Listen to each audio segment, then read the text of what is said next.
Hello everyone, welcome to my YouTube channel. आज हमारा topic है अमाउंट ऑफ डीएनए पे।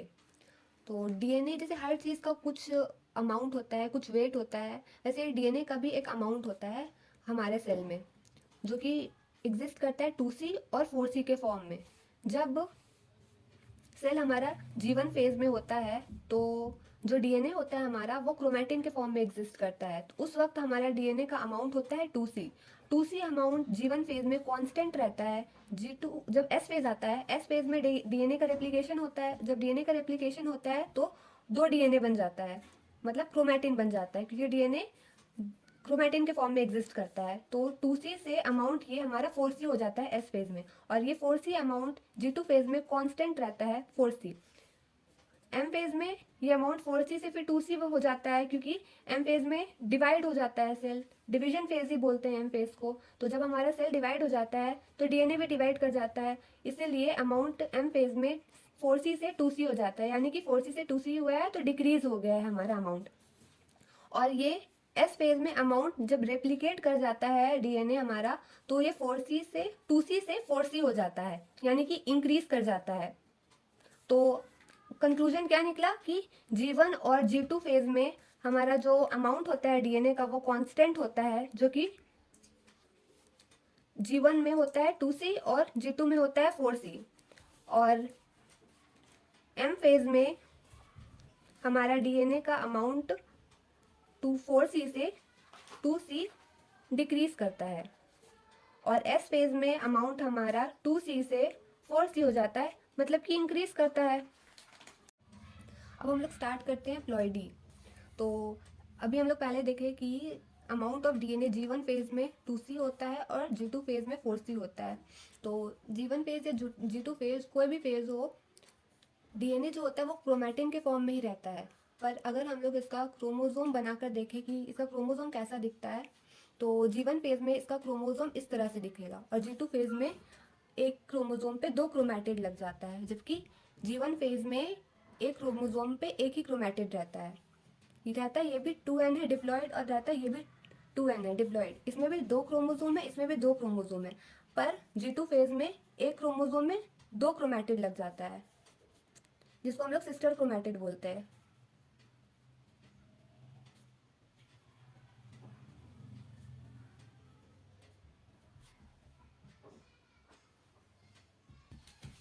अगर सिर्फ एक क्रोमोसोम का बात करेंगे तो इसको N बोलेंगे।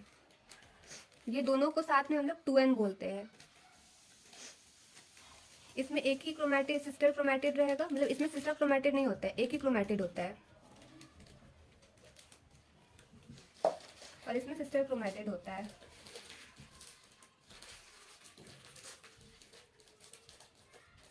अमाउंट इसमें 4C रहेगा और इसमें अमाउंट रहेगा 2C।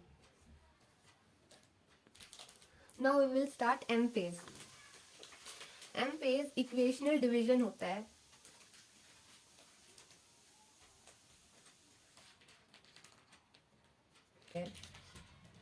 ये सबसे ड्रामेटिक फेज होता है सेल साइकिल का। एम फेज सबसे ड्रामेटिक फेज होता है सेल साइकिल का। एम फेज में आएगा कैरियोकाइनेसिस और साइटोकाइनेसिस। कैरियोकाइनेसिस में प्रोफेज आता है, मेटाफेज आएगा, एनाफेज आएगा और टीलोफेज आएगा, और साइटोकाइनेसिस इसके बाद पढ़ेंगे हम लोग। तो प्रोफेज में पहले क्या होता है कि जो डीएनए होता है जो क्रोमैटिन के फॉर्म में इंटरवाइंड होता है, वो अनटैंगल्ड होता है, मतलब खुलता है और कंडेंस टू फॉर्म क्रोमोसोम, और क्रोमोसोम बनाने के लिए कंडेंस होने लगता है।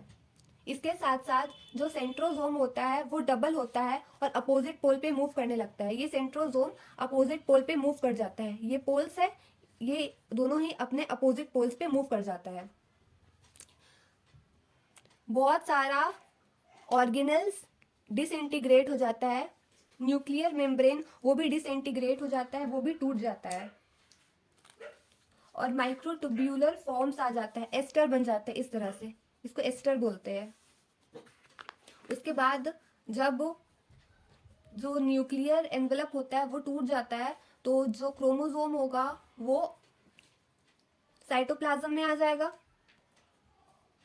साइटोप्लाज्म में जब क्रोमोसोम आ जाएगा उसके बाद मेटाफेज शुरू हो जाता है।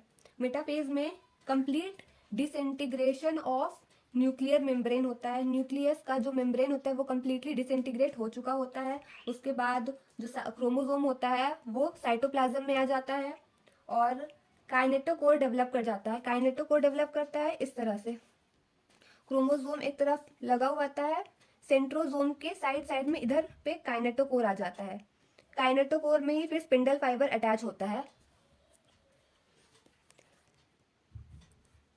और ये क्रोमोसोम सब इक्वेटर पे आ जाता है। Chromosome are brought to the equator of spindle fibre. Spindle fibre के इक्वेटर पे आ जाता है और मेटाफेजिक प्लेट बनाता है इस तरह से। यहाँ पे